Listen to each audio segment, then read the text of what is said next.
प्रिय भक्तजनों, विजयदशमी दशहरे की कथा सुनने मात्र से मिलेगा तीनों लोकों का वैभव, घर में आएगी सुख शांति और समृद्धि। सबसे पहले आपको और आपके पूरे परिवार को विजयदशमी यानी कि दशहरे की बहुत बहुत शुभकामनाएं और बधाइयां।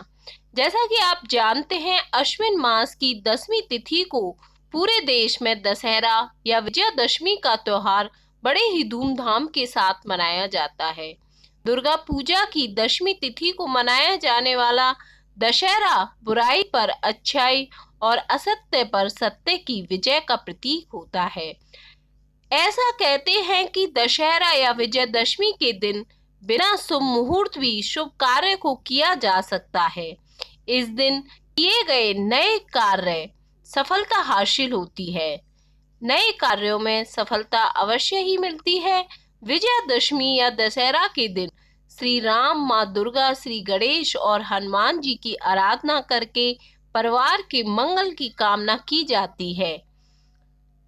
दशहरा के दिन रामायण पाठ, सुंदरकांड, श्री राम रक्षा स्तोत्र करने से मन की मुरादें पूरी होती हैं। मांगलिक कार्यों के लिए यह दिन बड़ा ही बेहद शुभ माना गया है।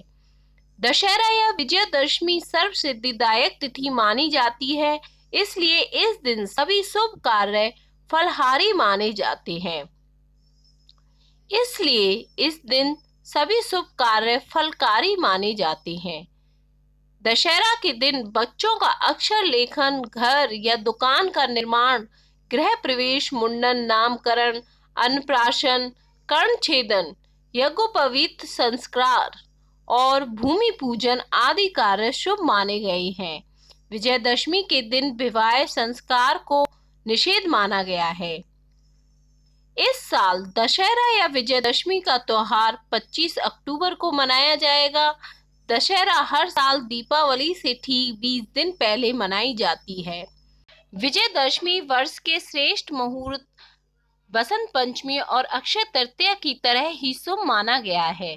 विजयदशमी के दिन कोई भी अनुबंध हस्ताक्षर करना हो या गृह प्रवेश करना हो या नया व्यापार आरंभ करना हो, किसी भी तरह का कोई भी लेन देन का कोई भी कार्य करना हो, उसके लिए यह दिन बड़ा ही श्रेष्ठ फलदायी माना गया है। इन तीनों मुहूर्तों में राहु काल का भी कोई दोष नहीं होता। इस दिन सर्वश्रेष्ठ अभिजीत मुहूर्त दोपहर 11:36 से 12:24 के मध्य होता है। इसके मध्य जो भी किया हुआ कार्य होता है, सभी कठिनाइयों से लड़ते हुए, विषम परिस्थितियों से जूझते हुए अपने उच्चतम स्तर पर पहुंचते हैं। इस दिन का दूसरा मुहूर्त दोपहर 1:24 से दोपहर 2:12 तक होता है। इस अवधि के मध्य आरंभ किए जाने वाला कोई भी कार्य सफलतादायक होता है।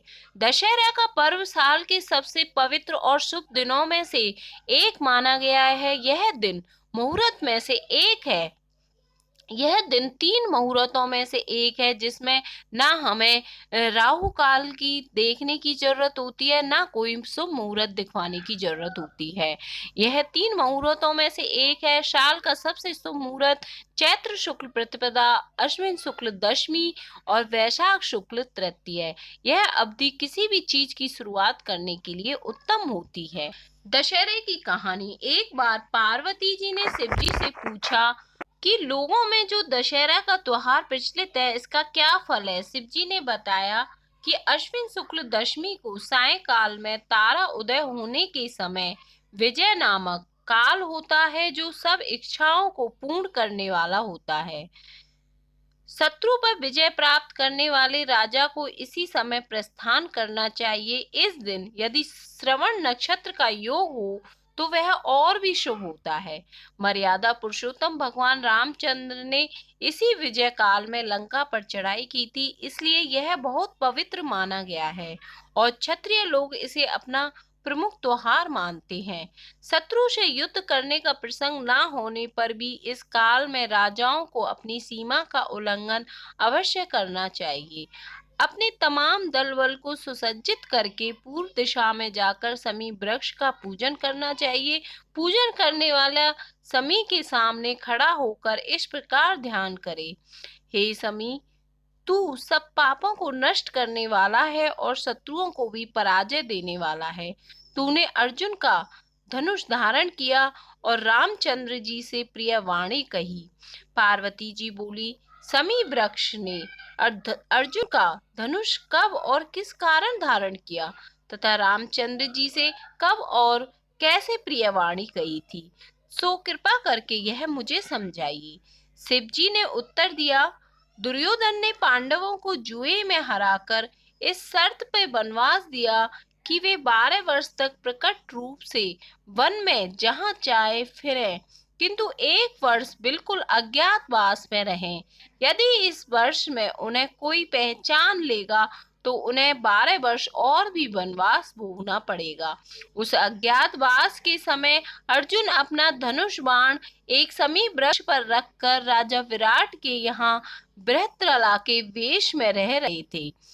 विराट के पुत्र कुमार ने गौ की रक्षा के लिए अर्जुन को अपने साथ लिया और अर्जुन ने समी के वृक्ष पर से अपने हथियार उठाकर शत्रुओं पर विजय प्राप्त की थी। समी वृक्ष ने अर्जुन के हथियारों की रक्षा की थी। विजयदशमी के दिन रामचंद्र जी के लंका पर चढ़ाई करने के लिए प्रस्थान करने के समय समी वृक्ष ने कहा था कि आपकी विजय होगी, इसलिए विजय काल में समी वृक्ष की भी पूजा होती है।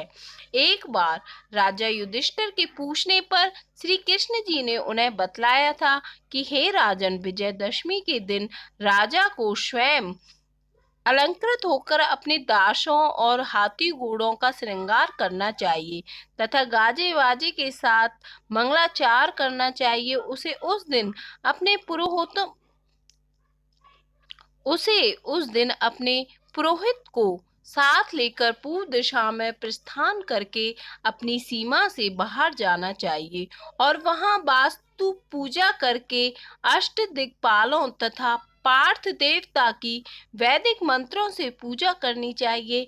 शत्रुओं की मूर्ति अथवा पुतला बनाकर उसकी छाती में बाण लगाएं और पुरोहित वेद मंत्रों का उच्चारण करें। ब्राह्मणों की पूजा करके हाथी घोड़ा अस्त्र शस्त्र आदि का निरीक्षण करना चाहिए। यह सब क्रिया सीमांत में करके अपने महल में लौट आना चाहिए। जो राजा इस विधि से पूजा करता है वह सदा अपने शत्रु पर विजय प्राप्त करता है।